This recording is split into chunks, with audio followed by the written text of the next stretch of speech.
Tonight, slaughter. Guys, we got people down inside King Supers. Oh. Less than a week after the last one. The entire building is surrounded. You need to surrender. Another mass shooting leaves at least 10 dead in Colorado. Plus, vote. This is a festival of democracy. Israelis head to the polls for the fourth election in 2 years. All this and more tonight on Faith Nation.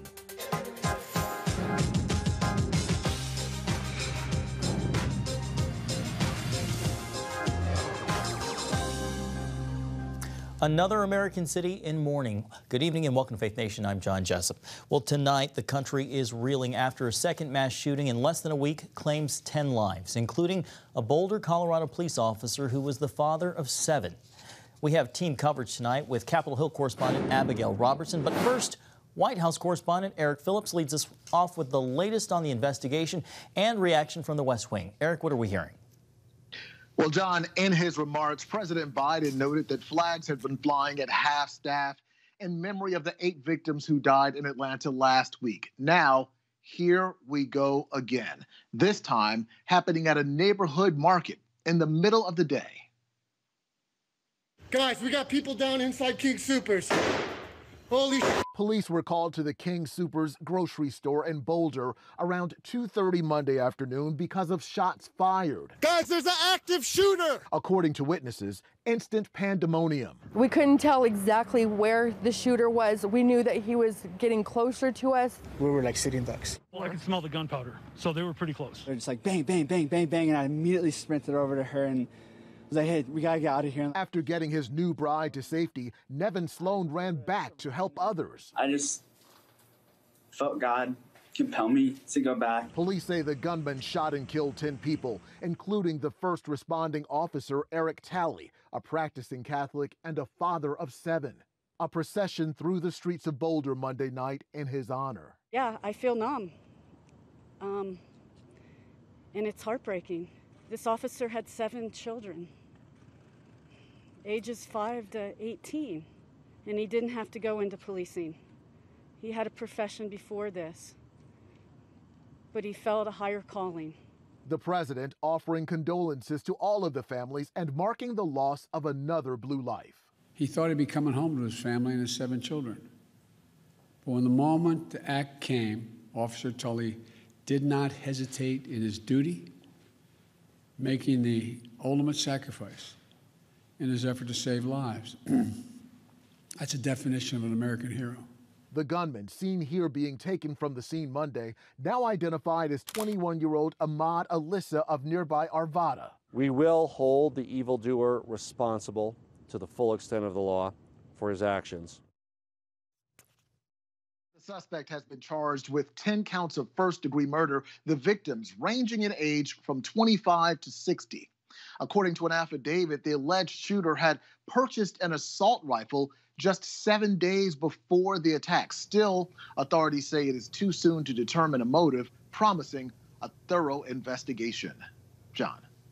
All right, thanks, Eric. Well, the shooting in Colorado sparked renewed calls for gun control on Capitol Hill. Congressional correspondent Abigail Robertson joins us now. Abigail, is it true that Democrats think they may finally get a gun control bill across the finish line? That's right, John. Democrats on Capitol Hill have long been calling for stricter gun control laws, specifically background checks. And they believe now is the time that change might happen. I think we're potentially at the dawn of a new era. President Biden said Tuesday he wants common sense solutions passed in the House and Senate. We can ban assault weapons and high-capacity magazines in this country once again. I got that done when I was a senator. It passed. It was law for the longest time. And it brought down these mass killings. We should do it again. Democrats are also calling for items like increased background checks and extreme risk laws, where family members and friends could report people they're concerned about owning a firearm. Before each of the tragedies in Tucson, Aurora, Navy Yard, and Santa Barbara, family members and law enforcement saw warning signs, but they were powerless to stop the shooter from getting a firearm. An idea one Heritage Foundation scholar said in a hearing she believes could get significant bipartisan support. When you look at the general idea of targeted interventions of people who are showing these risk factors, we're dealing with things that, again, are targeted and not broadly impacting people who are not likely to be a danger to themselves or others. But on background checks, Swearer testified she does not believe that fixes the problem. When you look specifically at mass public shootings, as I mentioned to Senator Grassley earlier, the biggest problem is that most of these individuals, despite these warning signs, were able to pass background checks and obtain their firearms legally. Majority Leader Chuck Schumer vowed Tuesday to push the Senate on these measures. The Senate is going to debate and address the epidemic of gun violence in this country. Today, our hearts are with the people of Colorado and with everyone whose lives have been touched by gun violence. Republicans were open to discussing background checks and red flag laws in 2019, but never passed anything. The Democratic Majority Leader says this Senate will be different. Back to you, John. All right, CBN's Abigail Robertson. Thanks, Abby. Well, tonight, new images are emerging from inside federal facilities detaining a record number of unaccompanied migrant children. In detention facilities designed to hold 250 people, nearly 4,000 asylum seekers are crammed inside, sleeping on floors and huddled under foil blankets. Migrants legally are only allowed to be held in these facilities for up to 72 hours. Children without parents are transferred to child shelters, and some families are released with an immigration court date. Well, here in Washington, there's a new spy chief at the CIA. William Burns was sworn in today by Vice President Kamala Harris, even after a brief hold on his confirmation by Texas Republican Ted Cruz. The Central Intelligence Agency's newly minted director won bipartisan, unanimous approval in the Senate. Burns is a longtime diplomat known for his expertise on Russia. The CIA head is not a cabinet member in the White House under President Biden. Well, joining me now, CBN chief political analyst David Brody. David, we heard the president earlier offering words of comfort and support for the victims' families. He also called on Congress to tighten gun laws and pledged to use all the resources at his disposal to keep people safe. David, this clearly will not be the issue that brings Republicans and Democrats together. No, John, it won't. More talking. And listen, I can tell you how this is going to go down. We already saw the first step of it today. Joe Biden calling for gun control legislation to pass the House and the Senate. It'll pass the House. It's already done that, actually. And then in the Senate, it'll get bogged down. You need 60 votes. We've talked on this program about the filibuster. This is where, if Democrats were going to change the legislative filibuster, this is where it would be a time to do so. Many progressives believe so, because then we would only need 50 votes instead of 60 votes. But you're not going to get 10 Republicans to go along with the 50 Democrats. So gun control is not going to happen at all in the halls of Congress. And so we just keep going in this revolving political circle. And it's really sad to watch, John. Meanwhile, David, Customs and Border Protection released new images from the border, still, though, not allowing media access. David, how do you rate the Biden administration's handling of this? Well, look, I mean, it's not me to rate it. I guess, shockingly, I'm shying away from an analysis opinion here. But look, I mean, the truth of the matter is this has been handled horribly, all right, from a PR perspective. They want to blame this on the Trump administration. Give me a break. I mean, even the mainstream media is not buying that it's Trump's fault. I mean, some progressives will.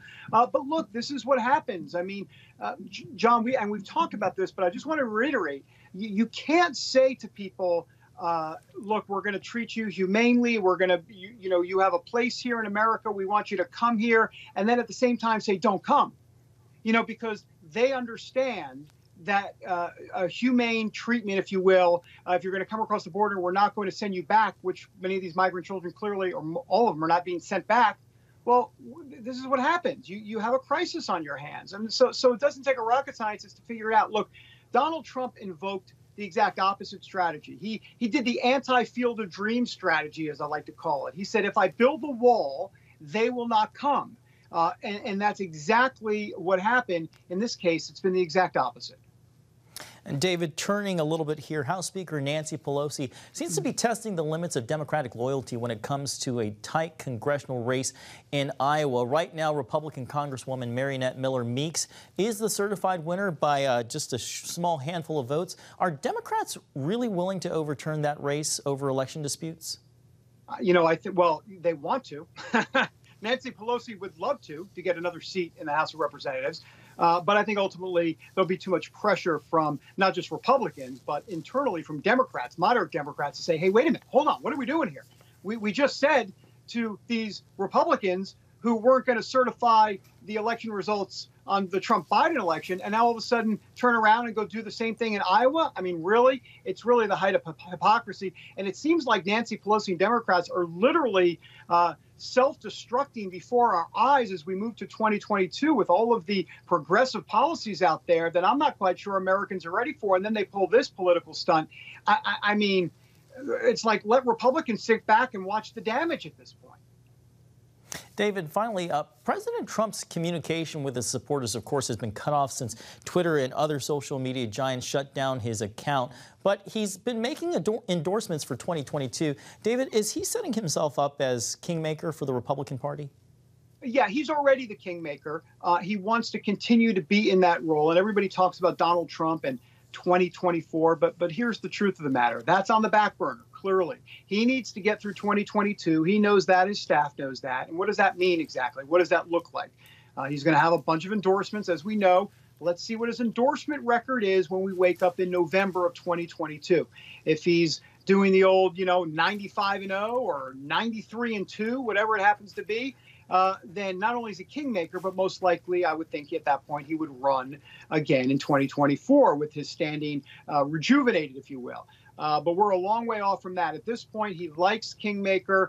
He likes this idea of suspense. It's kind of like the season cliffhanger from Celebrity Apprentice, if you will, the final episode. He loves being in that position. And right now, that's his focus, along with a new social media company coming soon. I just talked to Laura Trump about that this past week, and she indeed says that he's working very hard on exactly that. All right, we'll just have to leave it there. CBN Chief Political Analyst David Brody, thank you so much for your insights today. Thanks, John. Well, coming up, Israeli voters head to the polls for the 4th time in 2 years. The latest on the election there after this.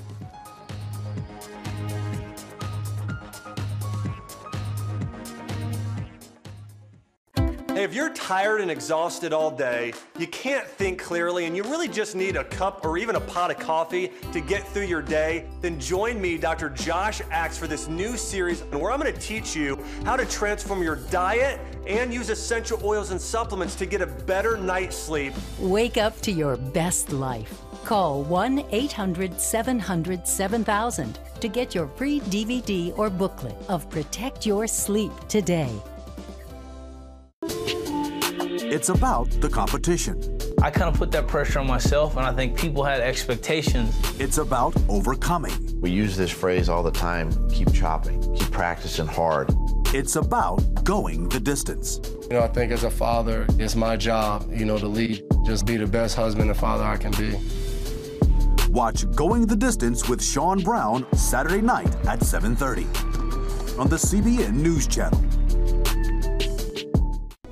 Orphans Promise is committed to loving and serving at-risk children, to helping keep families together, and to creating opportunities for strong and sustainable communities around the world. We're working in over 60 countries around the world, and with your help, we can do even more. There's an old African proverb I love that says, if you want to run fast, run alone. But if you want to run far, run together. At Orphans Promise, we want to run far so we can touch the lives of as many orphaned and vulnerable children as possible. But we don't want to go alone. We're out to change the world, one child, one family, one community at a time. Will you join us?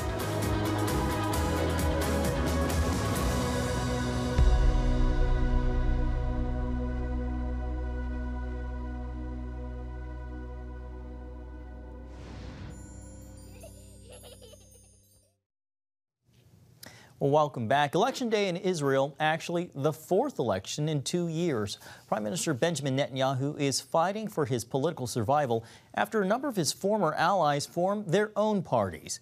The embattled prime minister is banking his election hopes on the country's successful COVID-19 vaccine rollout, which is leading the world.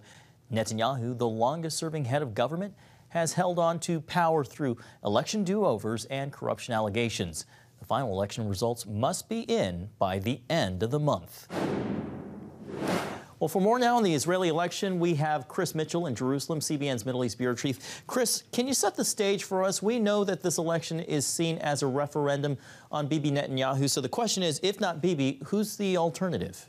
Well, John, the alternative could be a number of people. First of all, Naftali Bennett. He's the head of the Yamina party. People are looking to him as a possible Prime Minister. Gideon Sa'ar, he's another head of the New Hope party. He would like to see himself, I'm sure, as a next Prime Minister. On the left, you would have to say Yair Lapid. He's with the Yesh Atid party. All of these would like to be Prime Minister. However, right now, the polls look like it would really look like Bibi Netanyahu will be the next candidate potentially for Prime Minister based on the latest polls, which give his Likud party just the slightest of possibilities to be able to form a coalition government, which would make him the next prime minister. And can you talk a little bit more about the coalition? Which parties will Netanyahu be looking to help form that coalition to lead the government? Well, first of all, a foundation would be the Likud party. That has about 30 seats right now in the latest polls. That's about halfway to the 61 seats you need to form a coalition government. Then there's the religious parties that he would likely join with him. The real kingmaker right now here, John, is a party called Yamina. I mentioned him before, Naftali Bennett. Netanyahu is really going to need him to be able to form any coalition government. With the Likud party and some of these other religious parties, he only gets to the mid-50s, if that at all. So he's going to need the 8 or 9 seats that Yamina may make in this in the election to get to that 61 seats. It's really going to be tight, but that's the key that he needs. Netanyahu needs to make that 61 seats. Chris, can you describe the campaigning? Was it as bad as the mudslinging Americans are used to here stateside? It was pretty bad, John. I would say that it was at least rivals that of the U.S., if not more.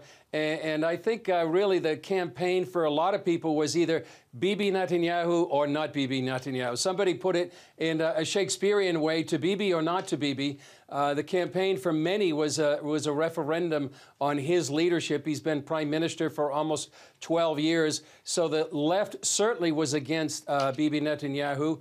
But actually, there were 2 parties, the New Hope party and Gideon Sa'ar and Israel B'Tselem, which is another right-wing party that promised and pledged they're not going to run with Bibi Netanyahu. So that was from his right. So really the campaign was really dominated by the fact that do you want Netanyahu to remain prime minister or do you want to have a change? Certainly a lot of piling on about the corruption charges Netanyahu faces. Chris, finally, if there is a change in leadership, how might that affect politics in the Middle East? It could make a big deal, John. You know, Netanyahu, along with the Trump administration, really pioneered the Abraham Accords. Remains to be seen if that would be pursued as vigorously. And also what's going to happen with Iran and the new U.S. administration if they go and try to restart and renegotiate the Iranian nuclear deal. That really could upset the whole Middle East. And if there's new leadership, it remains to be seen how they would deal with that.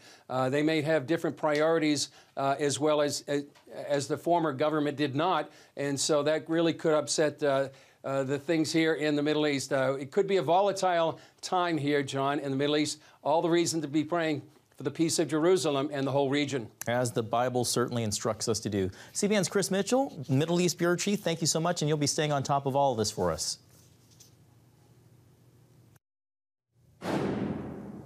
Hands off the hand sanitizer. Could it be doing more harm than good, crippling the body's first line of defense? We explain when Faith Nation returns. Daddy? Yeah, buddy? How many nickels are in a dollar? There are 20 nickels in a dollar. How do birds fly? Does milk really make my bones stronger? Yeah.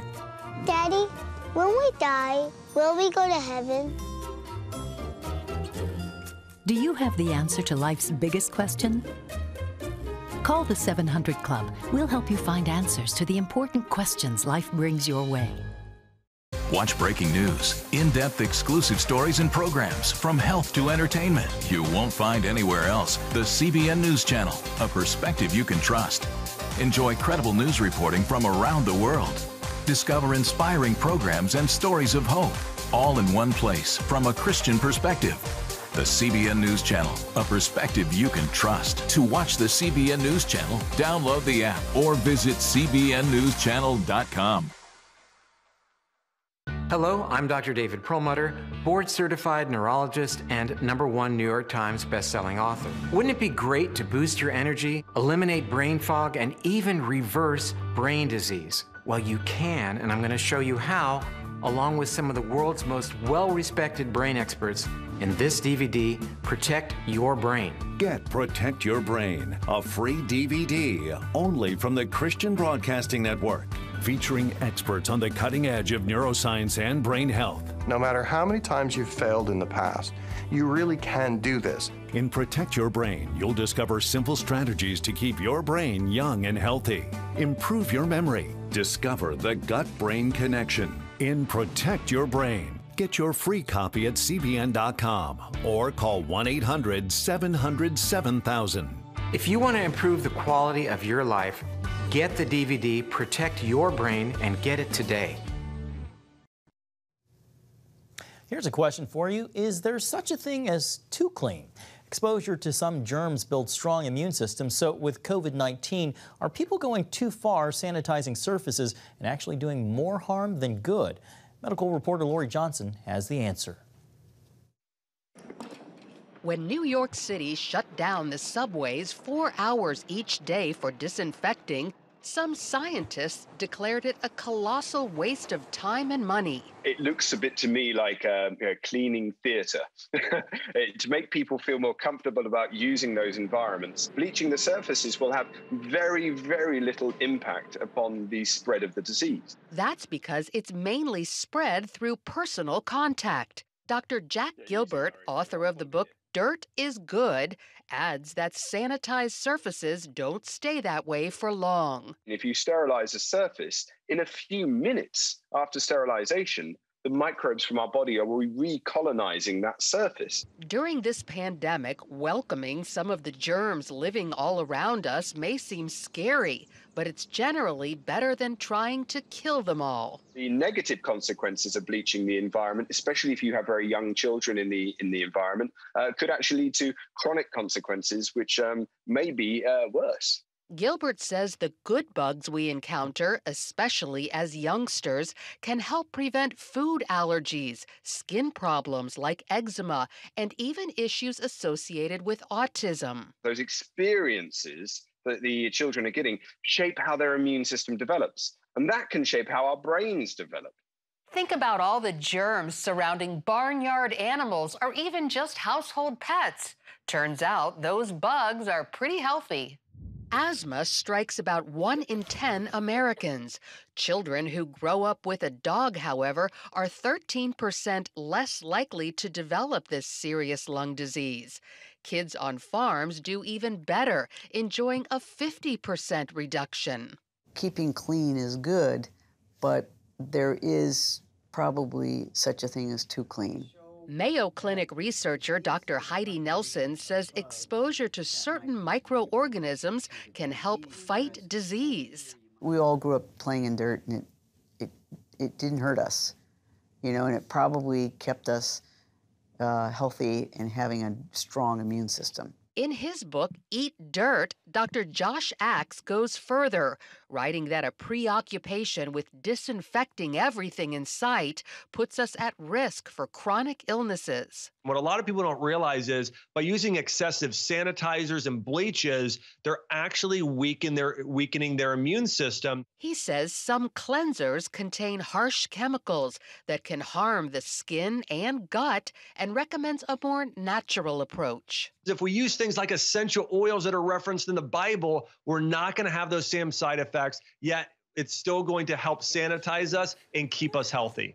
He points to gentle cleansers that kill bad germs while still allowing our immune system to flourish, and recommends other natural COVID-fighting strategies. I recommend getting zinc around 30 milligrams a day, vitamin D at 5,000 IUs a day, and vitamin C at 1,000 milligrams a day. I really like echinacea because of how it strengthens the lungs, elderberry because of how it fights viruses, and astragalus for its immune-boosting properties.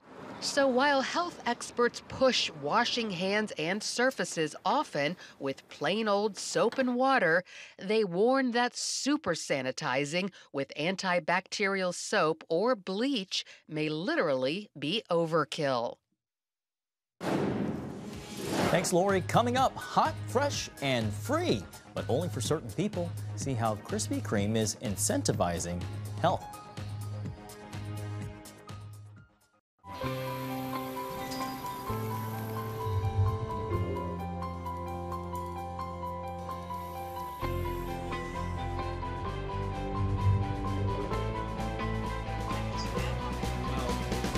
I am Region's first ROTC graduate student.